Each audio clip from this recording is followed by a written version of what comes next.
crucify you without proof. You mistake your money, then go talk say you rude. Si t'es bien éduqué, on dit que t'es compliqué, yo. Dependent woman on top of a game, oh. See, because I be woman, I can't express myself. Now because I be woman, you know I give my share. I'm a super you are my dearest wahala. Anyone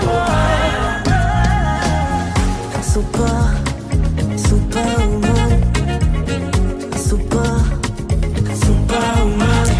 Bonjour, je suis Charlotte Ezebadar, consultante formatrice en genre et management organisationnel, présidente de Women in Power Association, qui est une organisation qui travaille pour le renforcement des capacités et la représentativité des jeunes filles et femmes aux instances de prise de décision. À la question de savoir quels sont les défis auxquels les femmes sont confrontées lorsqu'elles veulent exercer le leadership tout court, je vais dire les mêmes défis auxquels les hommes peuvent se confronter lorsqu'ils décident d'exercer leur leadership. Parce que, je le disais tout à l'heure lors de la formation, le leadership en priorité n'a pas de cesse. Donc déjà les mêmes défis que tout être humain peut rencontrer lorsqu'il décide d'exercer son leadership, et à cela va s'ajouter donc les défis liés à sa condition de femme. Donc les défis liés à sa condition de femme, on va entrer dans tout ce qui est stéréotype sexiste de notre environnement, qui dit que voilà, la dame doit être douce à la maison, s'occuper de son mari et de ses enfants, quoique ce n'est pas mal tout ça, ne doit pas accéder à des postes de prise de décision, ne doit pas prendre la parole en public, etc. Donc va s'ajouter ces défis et les défis de c'est une femme qui nous dirige, c'est une femme qui nous oriente, on ne peut pas la respecter parce que c'est une femme qui parle, parce que voilà, etc. Donc, aux défis que rencontre tout être humain qui veut exercer son leadership, il y a les défis qui sont liés à sa condition de femme.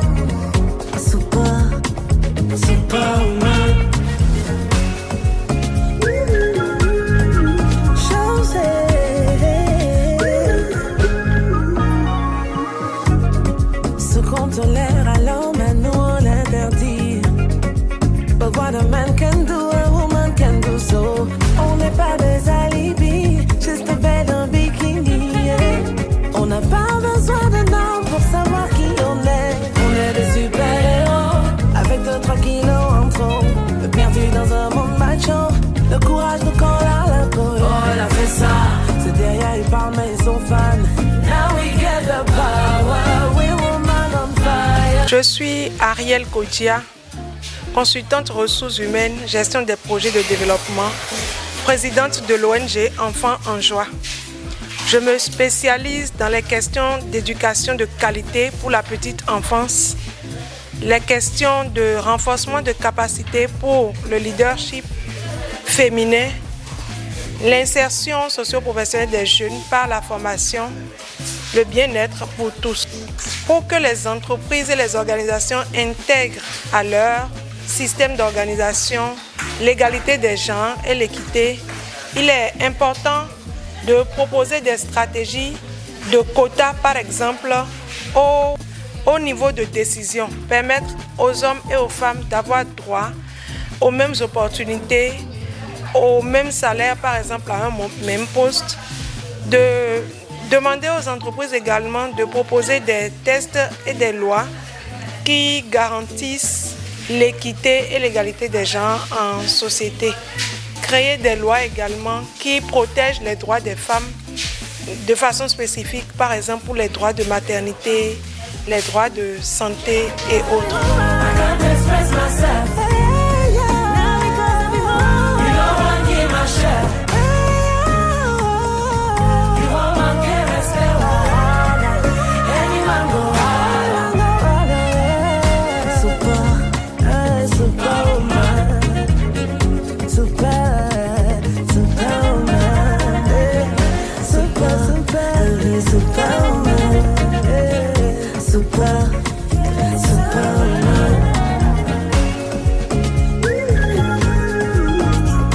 Je m'appelle Akle Mara Ismeri Axel Roland Dudier. J'ai 12 ans, j'aurai 12 ans et je passe en 3e. EcoDel Moi, j'entends parler et j'entends le mot parler et j'entends aussi le mot fille, elle. Pour moi, EcoDel, c'est une organisation qui permet aux filles de parler, d'arriver à s'exprimer dans la société, de ne pas avoir peur parce que ce sont des filles, de ne plus être discriminées par les hommes parce qu'on dit que les filles, leur place est au foyer et c'est pas au travail, au boulot. EcoDel, pour moi, c'est comme un endroit où ce qui peut m'aider à pouvoir m'exprimer dans la société, à pouvoir faire tout ce que je veux faire, à m'aider à penser à ce que je veux faire dans le futur, ce qui me permet de ne plus avoir peur des conséquences ou de la discrimination des hommes et des femmes. Ici, on nous apprend aussi qu'il n'y a pas que l'homme est plus élevé que la femme ou la femme est plus élevée que l'homme. Il n'y a pas ça ici. Ici, nous sommes tous égaux. Nous sommes des humains comme tout le monde. Nous avons les mêmes droits, les mêmes capacités. C'est pas qu'une fille, elle est faite pour rester à la maison. Non. Elle aussi, elle peut travailler. Il y a les femmes menuisiers, des femmes qui font des taximans. C'est mignon. Il y a ceux qui font les moulins. Beaucoup. C'est pas que ce sont les hommes, ceux qui vont être menuisiers, maçons, architectes, tout ça. Non. Nous aussi, on peut faire des choses. Donc, je remercie beaucoup EcoDel de m'aider à pouvoir m'exprimer devant tout le monde et de penser à ce que je vais faire dans le futur. Je suis Oriol Oyamba Taboué, étudiante en 2e année de socio-anthropologie. J'ai 17 ans. Il faut avouer que je ne m'attendais pas vraiment à ce que j'ai reçu ce soir et je ne m'attendais pas à voir ce que j'ai vu ici ce soir. J'ai postulé, je m'attendais à ce qu'on nous forme sur comment s'exprimer en public et tout ça.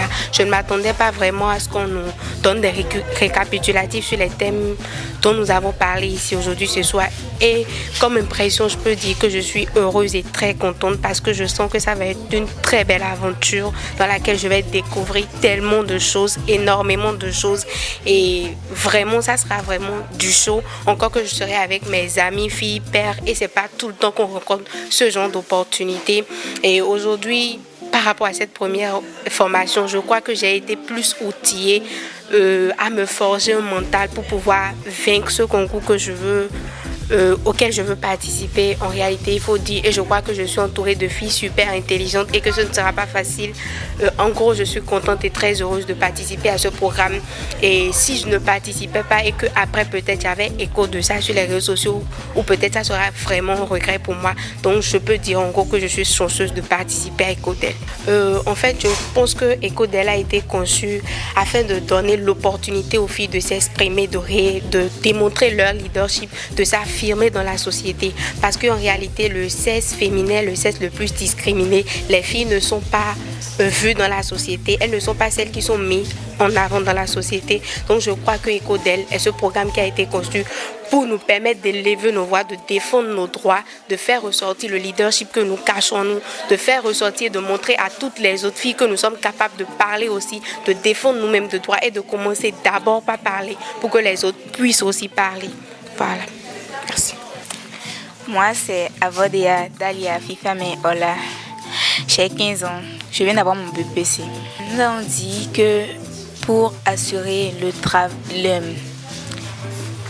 l'égalité des genres, il faudrait éduquer la population à la non-discrimination et sensibiliser les chefs d'entreprise, les directeurs par rapport à la réglementation du salaire, c'est-à-dire à travail égal, salaire égal. Il faut aussi que les femmes aient la protection sociale, c'est-à-dire qu'elles soient protégées, qu'il y ait forcément des lois. Il y a déjà des lois qui les protègent, mais que ces lois, vu que c'est sous un long protocole, qu'on règle les problèmes des femmes, que le protocole soit réduit, afin que les femmes puissent avoir le courage d'aller dénoncer les violentations ou tout ce qui les violences s'il vous plaît et tout ce qui se fait avec.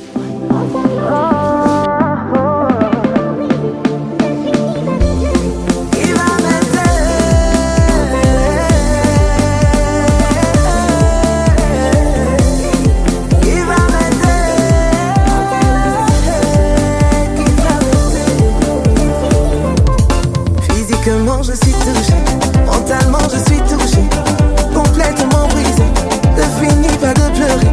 Physiquement je suis touchée, mentalement je suis touchée.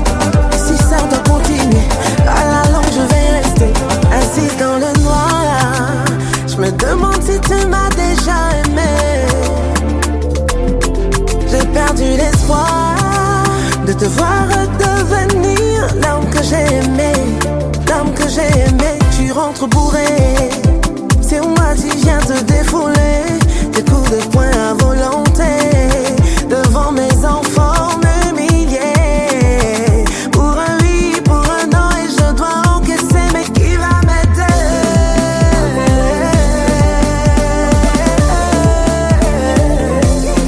Qui va m'aider? Qui va m'aider?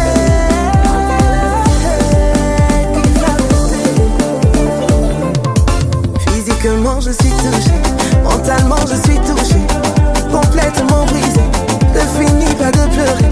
Physiquement je suis touchée, mentalement je suis touchée. Si ça doit continuer, à la longue je vais rester. C'est un climat de terreur, et constamment j'ai peur de partir ou rester. Besoin de sécurité, j'ai plus confiance en moi, et j'ai plus rien sur moi, et que des dérapages. Là j'ai plus de courage. Il m'a dit que je méritais ça, il m'a dit que c'est de ma faute, et que si je le quitte, je peux oublier les enfants. Il m'a dit que c'est de ma faute, fallait pas que je le provoque, que si jamais je bouge, il me trouvera.